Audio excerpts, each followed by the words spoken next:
Greetings, my name is Dr. Steve Gibbs. I am the course leader for the Senior Leader Master's Degree Apprenticeship and MBA program. It is really a great pleasure to meet you, albeit across the very familiar technological platform. We'll be getting together soon to start our journey into the course, but opening with the leadership debate. And the possibilities around change in the current season are fascinating. Because we are a knowledge society and because we are a literate society, we get consumed with what I call single focus. The current pandemic has brought our gaze, a significant gaze of a knowledge and educated society to focus on providing a rational, logical, reasoned solution. And that's us in the West, isn't it? We are people of reason. We're also people of science. We believe in the tangible and sensual five senses telling us the truth. So you have those two dominant lenses, don't you, in our education system and in your place of work. We look at things logically and we look at things empirically, scientifically. If we can see it and taste it, it's real. If we can think it and imagine it as an idea and then logically argue it from a rational point of view, those are the two truths that we bring into schools, colleges, universities. Those are the two lenses that you construct your change programs and you measure yourself. You say, I'm a reflector, or I'm an extrovert, or I'm an introvert. Often one or the other, but those come from those two very obvious Western mindsets that say reality, the world around us, and all experience can be understood through those two foci, those two lenses. The truth is, of course, the world is absurd. As any fans of Monty Python will observe, reality does not come to us neatly boxed in a university course module. It doesn't come pre-packaged or cellophane wrapped into approaches to life. Life comes at us in a very messy and very often traumatic way, and we're trying to make sense after the event. In Greek philosophy, there's a term used by one of the writers called the owl of Minerva takes flight late at night. The owl of Minerva takes flight late at night. Minerva. Owl as in Twitteroo, it comes out at night. And a German writer called Friedrich Hegel, Hegel, said the problem with knowledge and knowledge-based societies is the owl of Minerva takes flight late in the evening at dusk. In other words, a lot of that knowledge that comes to us from books and theories and academics, it arrives too late. It arrives after research has been gathered and tested, and we've had to wait. It's a bit like the vaccine, isn't it, for the pandemic. We've got to do a lot of testing, and then eventually we'll place our hope in a scientific solution. We'll follow the science, as the senior politicians are prone to saying. Well, they say that, of course, because science has got credibility, and they want some of that credibility to be, rub off on their own difficult and messier situations. So we tend to privilege certain ways of seeing, but we're seeing a knowledge-based society struggling to keep up. The owl doesn't take off, and if it does take off, it takes off too late. And so some of the knowledge we take from theory is not good enough for us leaders, people who are stepping into the unknown and unknowable. So how do we deal then with things like complexity, absurdity, the irrational human being who does not want to conform to logic, bureaucracy, administration, walk on those arrows as you go into the motorway service station, what we see is humanity not falling into a geometric boilerplate of governed behaviour. Now, of course, some societies have tried to lay down fascistic processes. If we can just get a tight set of rules, then our society will grow better. And of course, we know where that went to. We struggled, didn't we, to see how individuals and all of their diversity could fit into tight and overly oppressive rules.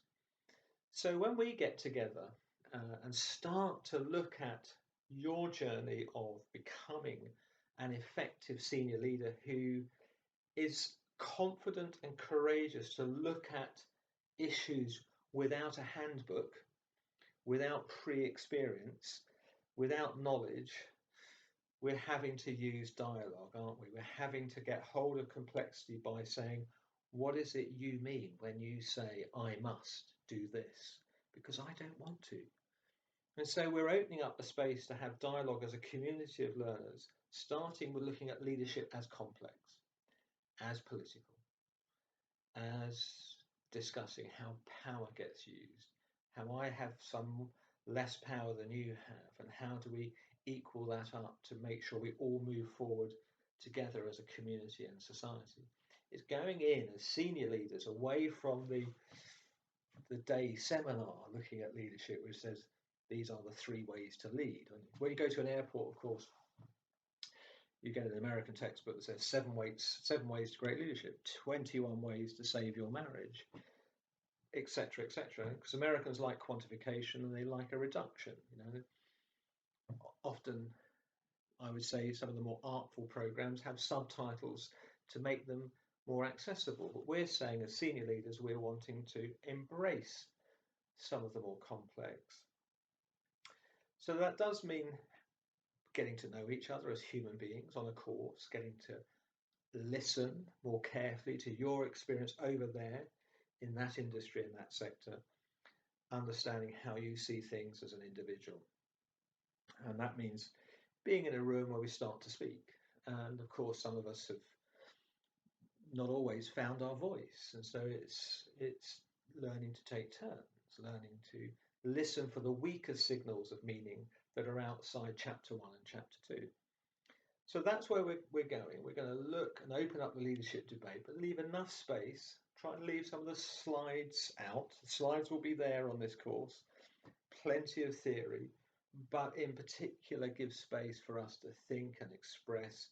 And then you as grown-up learners, people who are leading into the unknown, not reliant on knowledge of a past that will never be seen again, but learning to bring your material. This in my home is my biography section, neatly and rationally put together by surname. But even if I just look at the biographies that have informed me, I'm struck by the contradictions.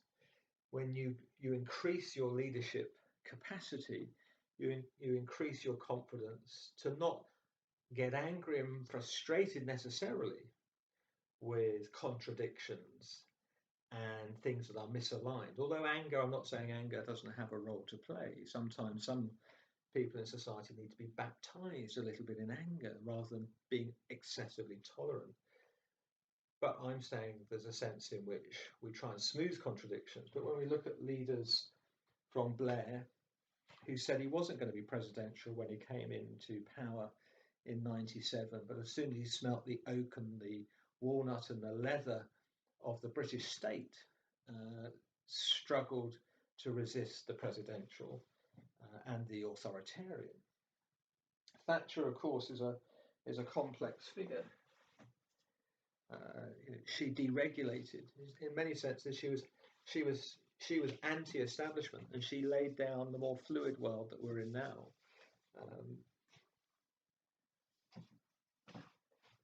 We look at heroic figures like T. Lawrence and how that's still in men of my generation. We look at the messiness of people in literature. Here, the French writer Gustave Flaubert, interesting figures who created literature around us that informs who we are. Um, Flaubert says in his biography, it wasn't until his father died that he really fulfilled his potential. The notion of loss, the notion of bereavement, of grief, of the existential, the life issues that are outside the powerful leaders that we see here. Um, Messy leadership, Bill Clinton, greatly criticised by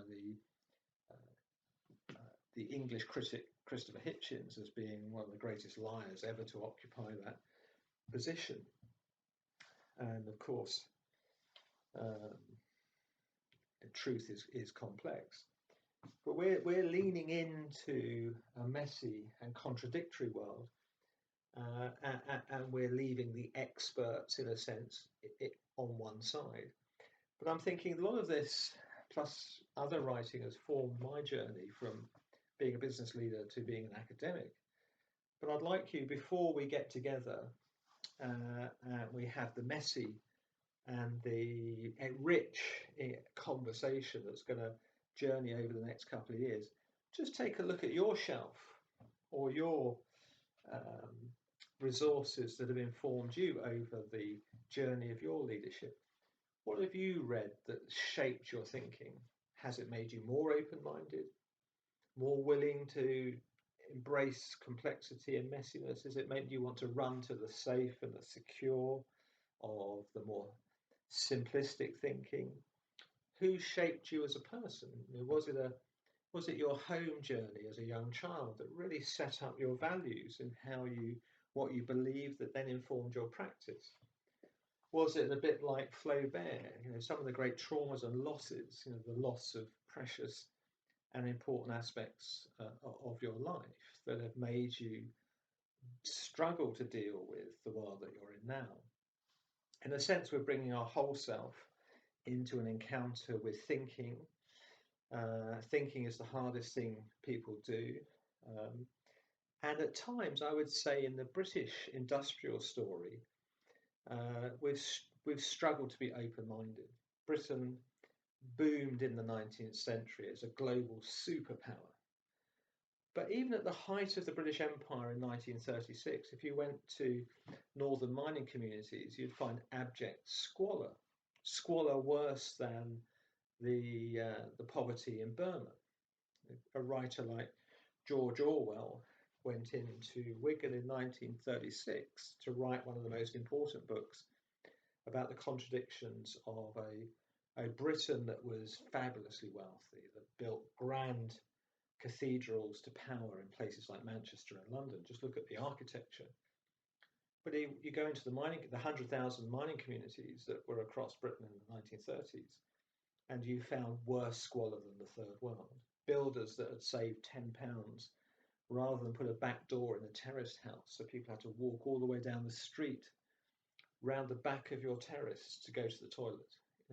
Massive contradictions, fabulous wealth, shocking and squalid conditions because the structure of society hadn't changed.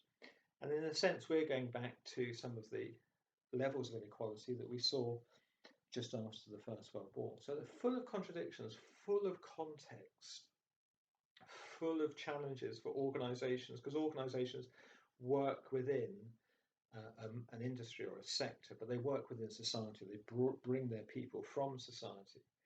What we're looking for over 2 years to evolve confident, questioning leaders, more keen to ask questions, more keen to be open-minded rather than just pull on the programs and the agendas that have, from a world that's not there anymore.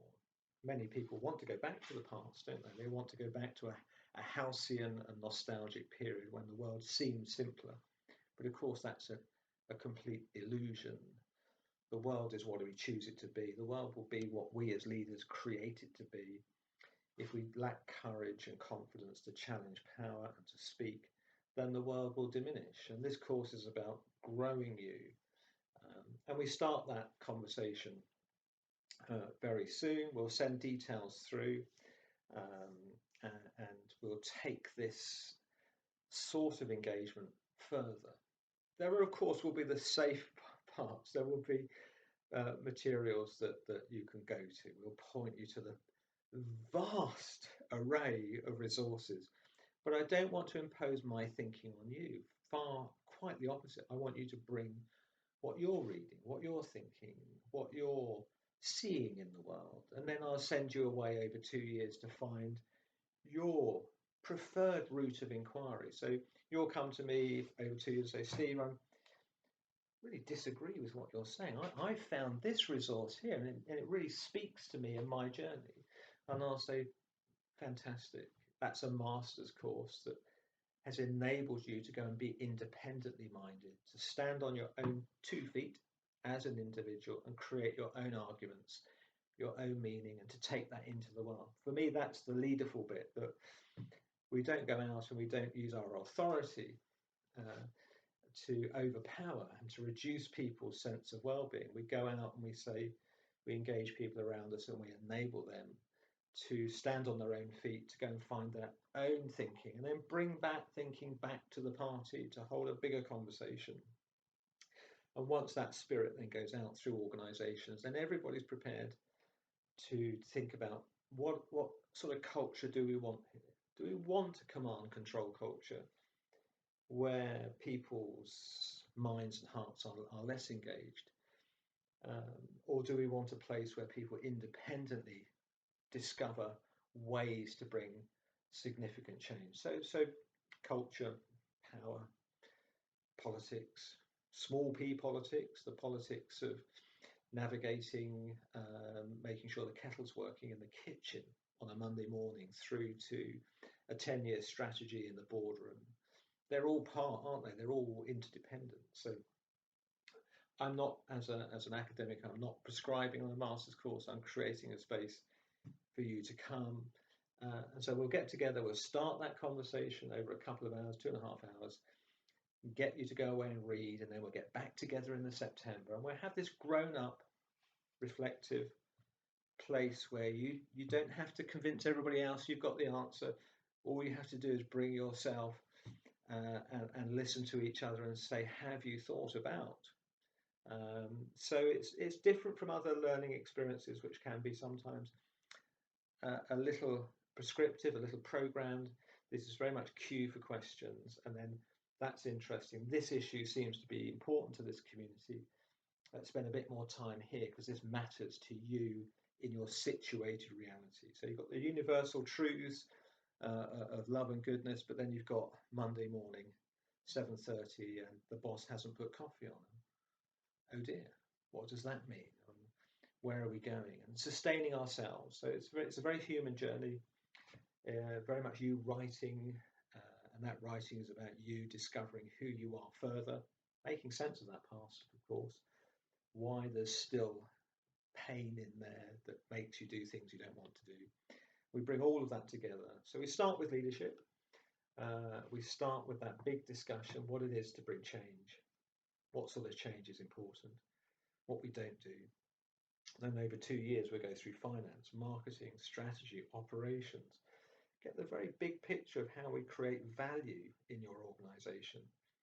But importantly, you'll go back into your organisation with your changing architecture, the thoughts shifting, the furniture moving, and you may just make some discoveries on the way that just by pausing and breathing and being a little open, that openness will infect others. But that's me speaking, and I don't have the answer. I'm just enabling and supporting you as a community of learners, and my passion and my heartbeat would be to enable you. So I'm looking forward to meeting you. We'll throw open the debate. I'll guide and facilitate it, and I look forward to getting to know you. So thanks for your time today, and see you soon.